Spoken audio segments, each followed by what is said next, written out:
Abençoados, olha o tema da nossa fala nesse vídeo: os filhos da salvação e os filhos da perdição ainda existem? Tema polêmico, tema complicado, difícil. Nós vamos aqui, de uma certa forma, tentar esmiuçar isso, destrinchar isso, para que possamos entender qual é a boa, agradável e perfeita vontade de Deus para nossas vidas. E para falarmos, abençoado, sobre esse assunto, gostaria de chamar a tua atenção para uma leitura aqui no livro de Efésios. Efésios, capítulo 2, no versículo 10. Olha o que diz: porque somos feitura sua. Veja, abençoados, deixa eu já fazer aqui um parágrafo, né, ou dar um break aqui, para tentar explicar isso. Nós, abençoados, somos feituras de Deus, não na carne, é claro, né? Ninguém parece com Deus porque Deus não tem fisionomia humana. Nós parecemos com Deus no caráter, na personalidade, né? No sentimento, no amor, né? Na capacidade de discernir o que é certo, o que é errado, o bem e o mal. Então, quando Paulo está falando aqui que nós somos feituras de Deus, né? Paulo está falando que nós somos imagem e semelhança de Deus, né? Do caráter, na mente, você entendeu? Criados em Cristo Jesus para boas obras. Olha que forte essa palavra, abençoados. Deus nos chamou, querido, para boas obras, né? Basta você ler ainda no livro de Efésios, capítulo 1, versículo 4, você vai ver para que Deus nos chamou. Agora veja, abençoado, se você olhar para o lado da religião, né?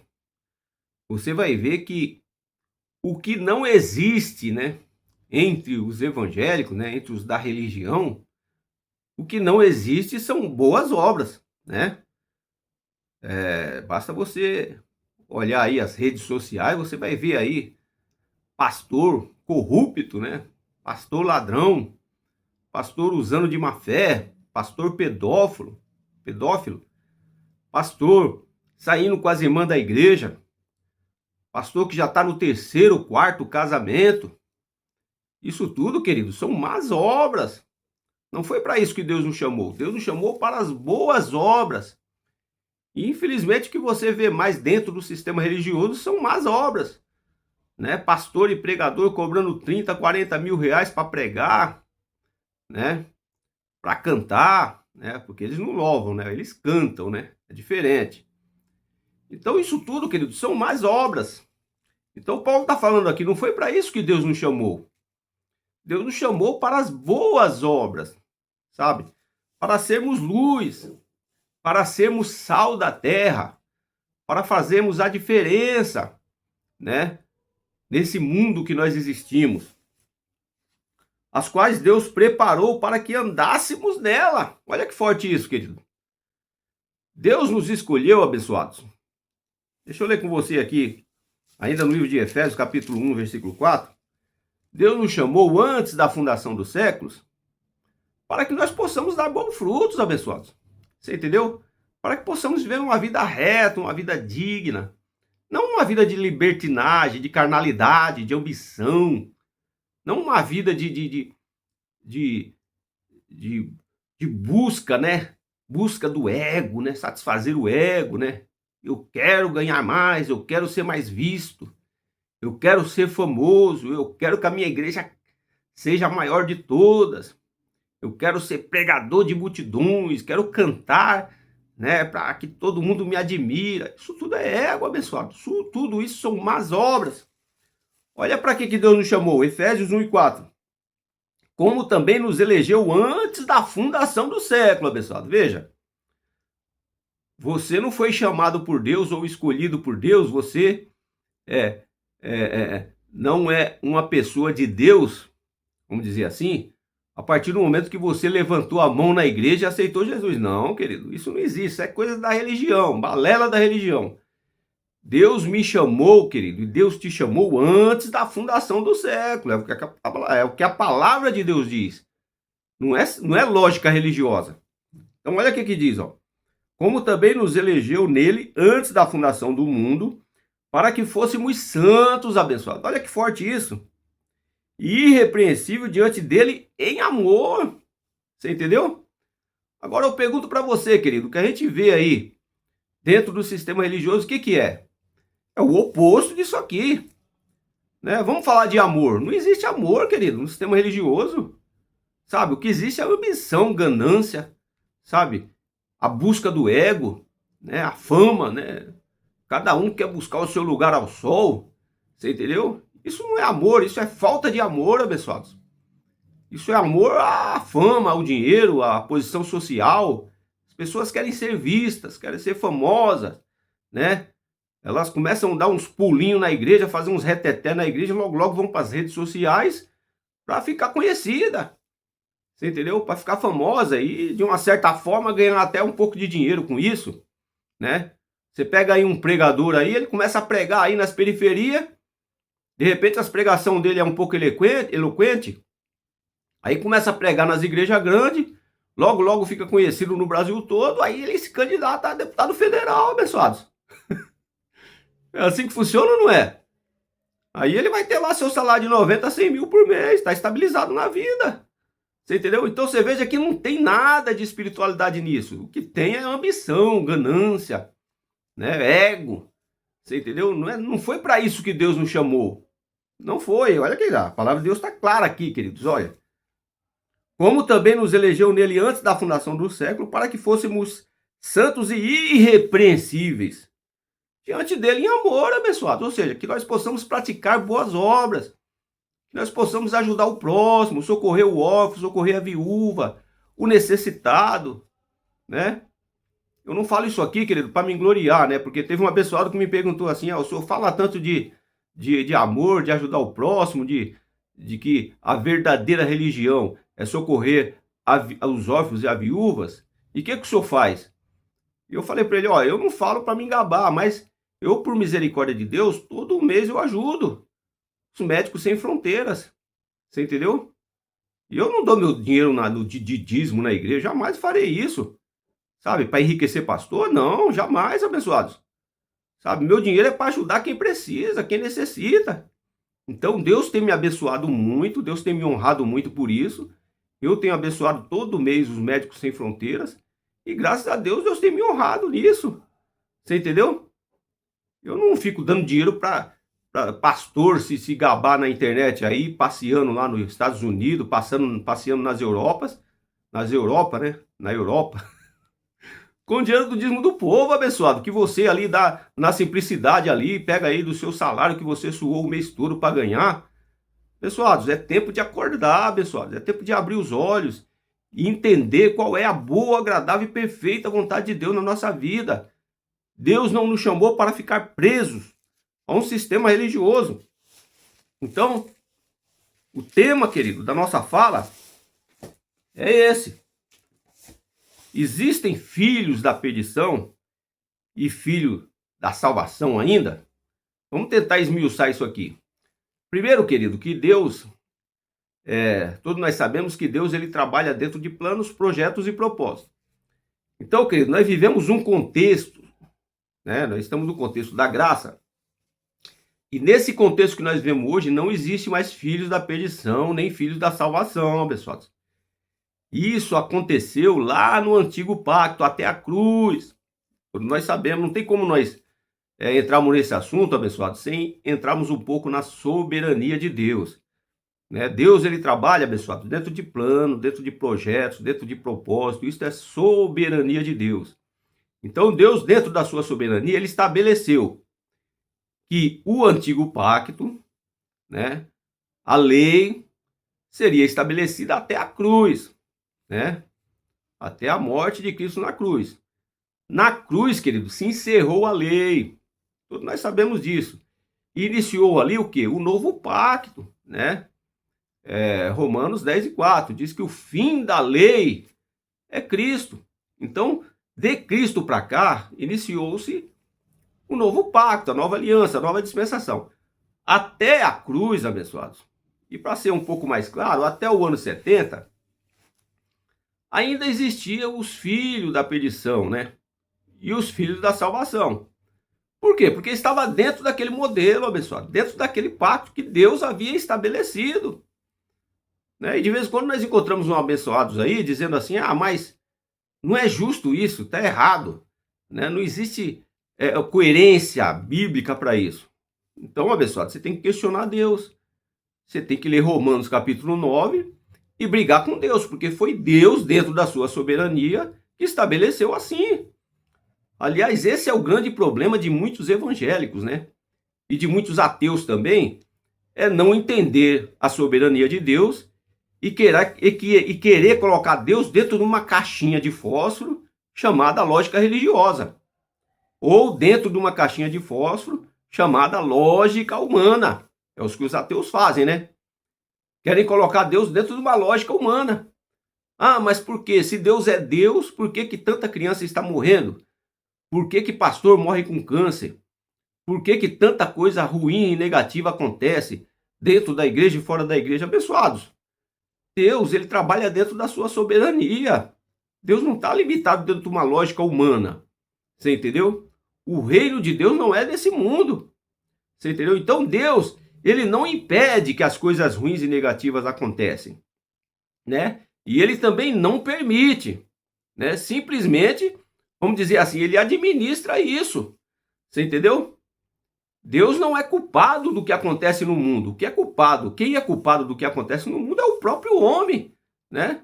A Bíblia diz: do que se queixa o homem se não é dos seus próprios erros, né? O homem é carnal, o homem é ambicioso, o homem é malicioso, o homem planta coisas ruins, ele tem que colher coisas ruins. Você entendeu? Aí, de vez em quando aparecem os abençoados aí e dizem assim: mas a criança nasce com câncer, que culpa tem essa criança? Aí é outro questionamento, abençoado. Por quê? Porque Deus, dentro da sua soberania, ele pode permitir, né? E pode impedir alguma coisa nas nossas vidas. Você entendeu? Agora, você não é adivinho ou, né, não tem bola de cristal para entender qual é o plano de Deus, o propósito de Deus, o projeto de Deus. Então tem muita coisa que Deus permite, sim, lógico, uma enfermidade, uma fatalidade, né, um ente querido que parte, né, uma fome, por exemplo, né, uma crise, né, Deus permite em determinadas situações para cumprir um plano, para cumprir um projeto, para cumprir um propósito. Né? Deus é Deus, ele faz o que lhe apraz, abençoado. Quem sou eu e você para questionar Deus? Mas Deus poderia agir dessa forma, Deus poderia agir daquela forma. Claro que Deus poderia. Deus tem infinitas formas e maneiras, abençoado, de agir na nossa vida. Só que ele, dentro da sua soberania, escolheu agir daquela forma. E quem sou eu e você para questionar Deus, abençoado? Não tem como. É Romanos capítulo 9. Nós temos que aceitar, aprender a aceitar qual é a boa, agradável e perfeita vontade de Deus na nossa vida. Muitas das vezes, querido, uma fatalidade na nossa vida, um problema, uma enfermidade, a gente não entende isso, mas é uma vontade de Deus na nossa vida, para cumprir um plano, um propósito, um projeto. Você entendeu?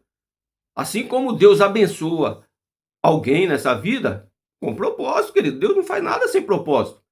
Ou Deus não permite nada sem propósito. Então esse é o questionamento de muito ateu, né, por exemplo, né? Mas por que tem tanta gente morrendo de fome na África? Deus permite isso por quê? Pessoal, é a questão da soberania de Deus, abençoado. Deus está vendo? Tá. Deus podia impedir? Podia. Mas Deus, dentro da sua soberania, não quis impedir, né? E Deus não quer agir, pelo menos, né, até no momento. Isso é soberania de Deus, querido. E nós temos que respeitar. Nós temos que entender, nós temos que aceitar a boa, agradável e perfeita vontade de Deus, né? De repente eu entendo o sofrimento de uma pessoa, né? E nós temos que entender isso, né? Tem pessoas que estão com um ente querido na cama, né, com uma enfermidade incurável, difícil, já orou, já jejuou, já fez campanha, já fez tudo que tem que fazer, já levou nos melhores médicos, a pessoa não melhora, tá só piorando. Se a vontade de Deus, abençoado, é levar essa pessoa, quem sou eu e você para impedir, abençoados? Agora, se Deus também quiser curar essa pessoa, quem sou eu e você para impedir de Deus curar? Se ele quiser curar, ele vai curar. Se ele não quiser curar, ele não vai curar, querido. Isso é respeitar a soberania de Deus. Só que a religião, né, e infelizmente muitos ateus, eles se contradizem nesse ponto, né? Não, Deus vai fazer, os religiosos, né? Deus vai curar, Deus vai entrar com providência, Deus vai abrir a porta, Deus vai usar o médico, Deus vai, se ele quiser, se ele não quiser, ele não vai. Você entendeu? Agora falando dos ateus, né? Mas por que que Deus permite? Por que que Deus não permite? Por que que, né, eu sou pobre? Por que que fulano é rico? E, sabe, são lógicas humanas, abençoado. Deus não tá limitado, abençoado, nem a lógicas humanas, nem a lógica religiosa. Então, quando nós entramos num assunto como esse, os filhos da perdição existem e o filho da salvação existe, nós temos que entrar um pouco na soberania de Deus para entender que hoje não existe mais. Existiu sim até o antigo pacto, né? Era plano de Deus, era projeto de Deus, né? Existem vários exemplos na Bíblia de pessoas que eram filhos da perdição, né? Por exemplo, Faraó, Golias, Judas, né? Nabucodonosor e tantos outros aí que Deus levantou com esse propósito, né? Filhos da perdição, pessoas que não tinham espírito. Então, essas pessoas, era plano de Deus, projeto de Deus, levantar elas para esse fim, para esse propósito.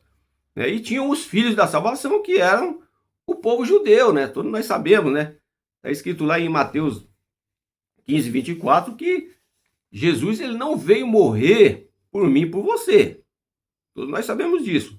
Jesus ele morreu, querido, em favor das ovelhas perdidas de Israel, os filhos da salvação, né?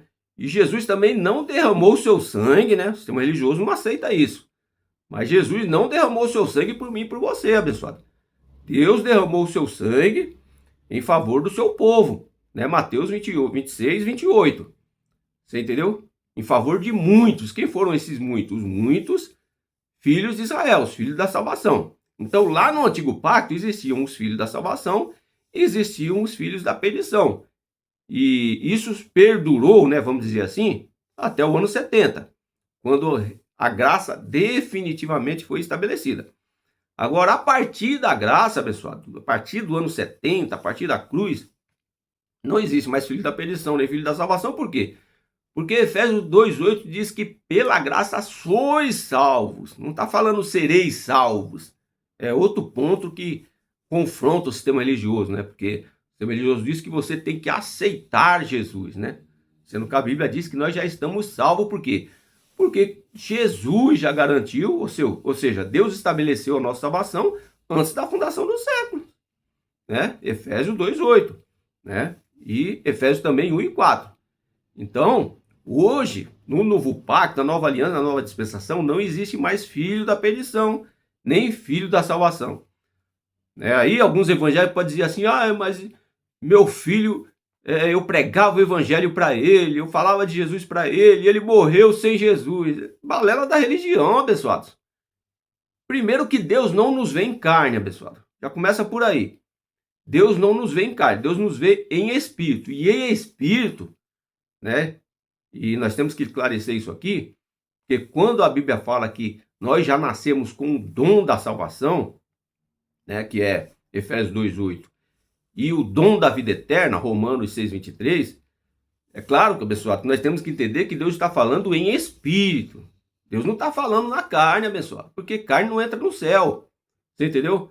Então, de vez em quando, você encontra aí uns abençoados, umas mães, uns pais dizendo, meu filho morreu fora da igreja, ou não aceitou Jesus, né? E acha que a pessoa foi para o inferno. Não foi, abençoado. Essa pessoa, a partir do momento que ele morreu, nós estamos falando do novo pacto, da nova aliança.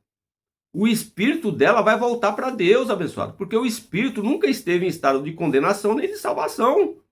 Você entendeu? É só você ler Eclesiastes 12:7. Você entendeu?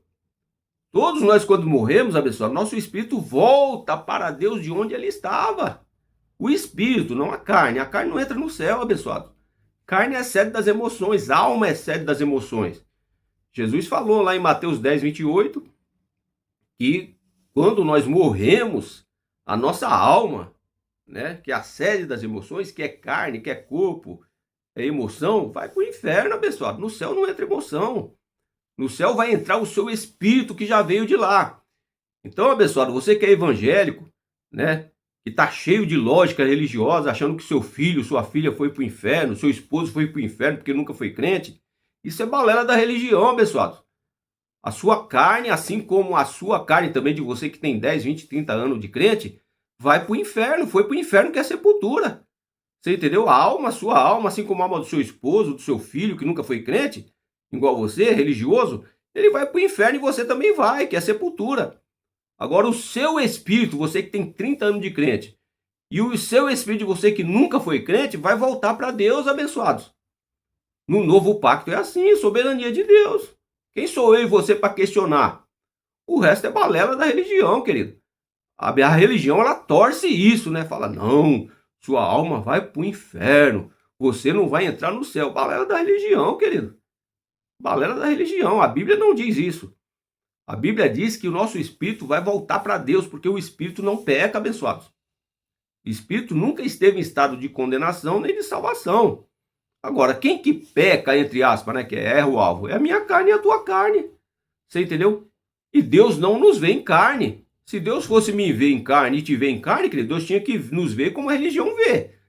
Porque a religião nos vê em carne, né? A religião diz, você vai para o inferno.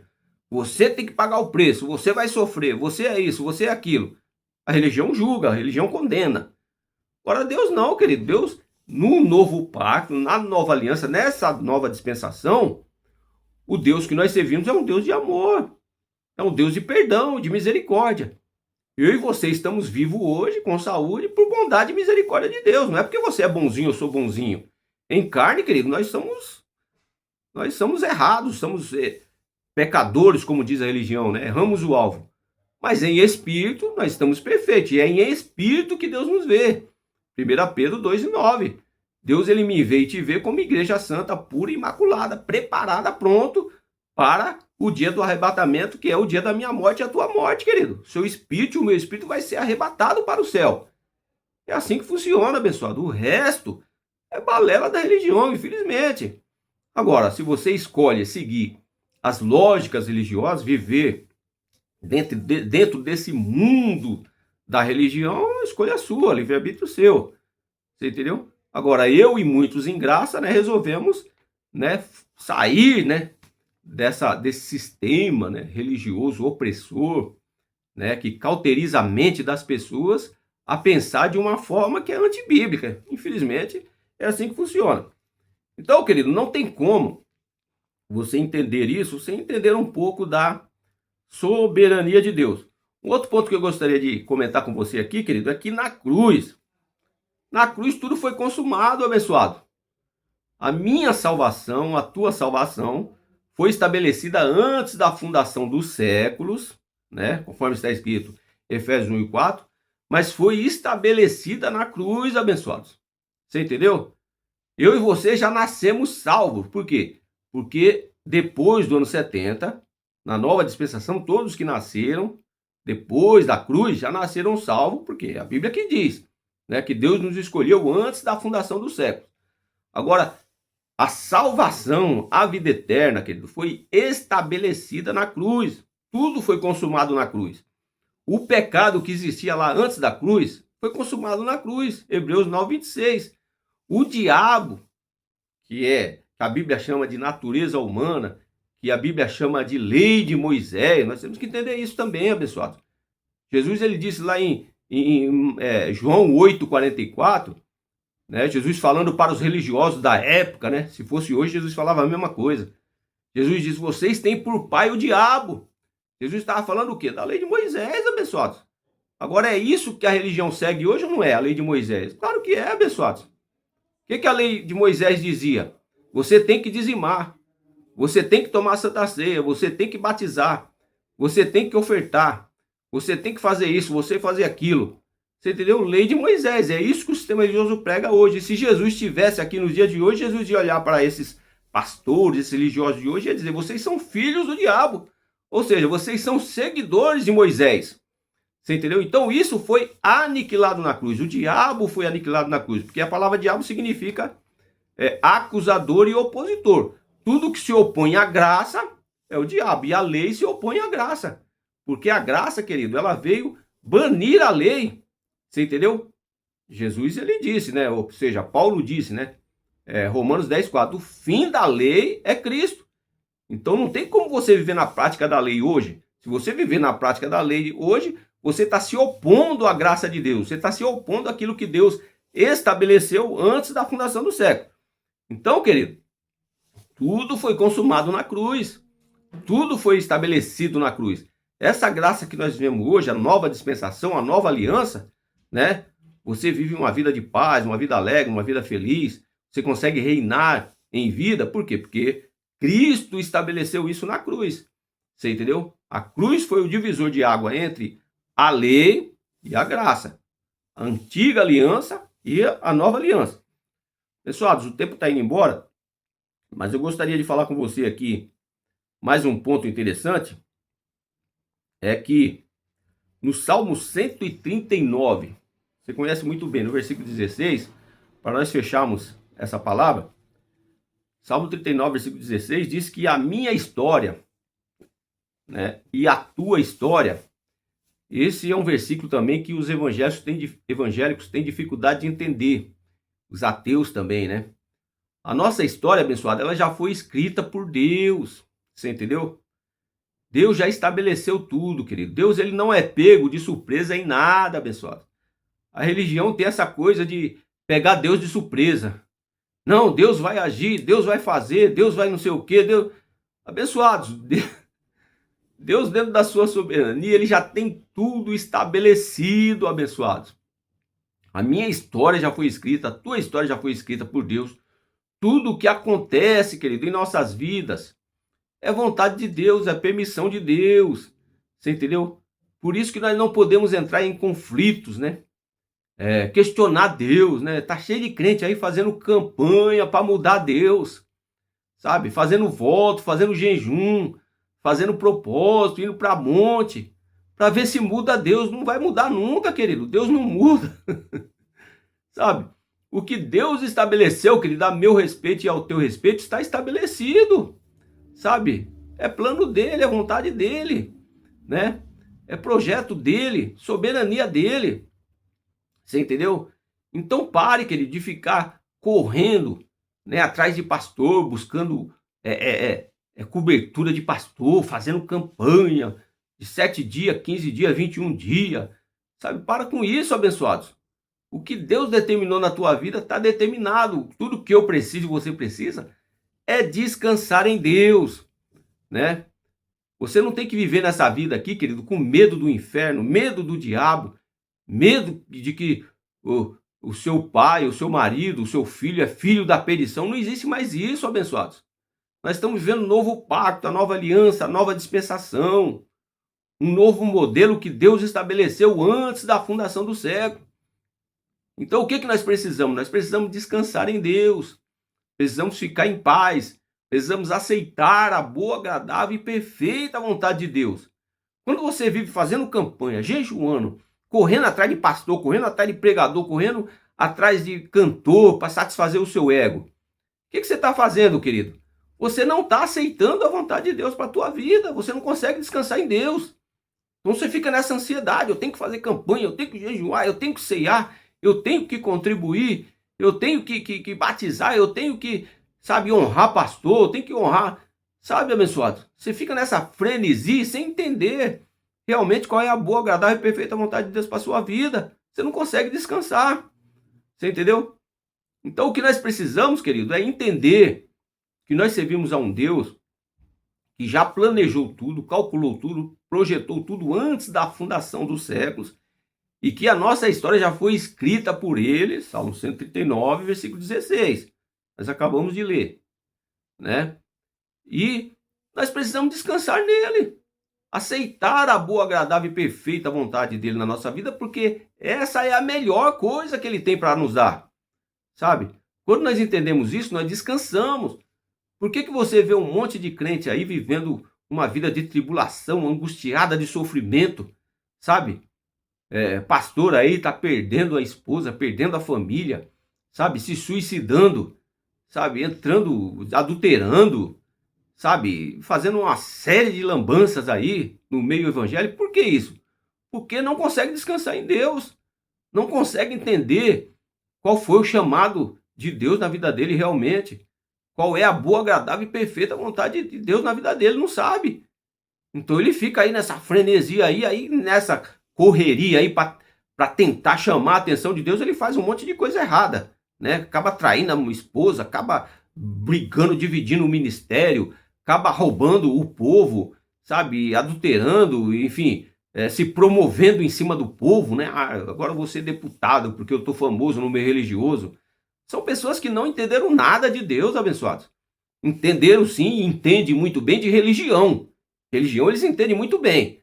Eles conseguem, eles entendem todas as estratégias, né, para ganhar dinheiro, para ficar famoso, para ficar rico, para ser um deputado aí daqui 4, 5 anos. Enfim, isso aí eles sabem, né? Mas não sabe nada da vontade de Deus, querido, da vontade soberana de Deus. Tudo que Deus quer, querido, na nossa vida, na minha vida e na tua vida, é que nós descansamos nele, ficamos em paz, deixamos ele trabalhar, entendemos, né, que ele já planejou tudo, calculou tudo e tudo que ele fez, querido, por nós, planejou antes da fundação do século, é tudo coisa boa, querido. E se alguma coisa for negativa, vai ser para o nosso bem, né? O que o salmista diz lá no Salmo 119, versículo 71? Né? Foi bom eu ter sido afligido, porque assim eu aprendi os teus caminhos. Nós temos que aceitar a vontade de Deus, querido. Por quê? Porque Deus não faz nada sem propósito, né? Então, muitas das vezes, até as coisas negativas e contrárias que acontecem na nossa vida, acontecem com um propósito. No final vai ser bom para nós. Esse é o plano de Deus, esse é o projeto de Deus.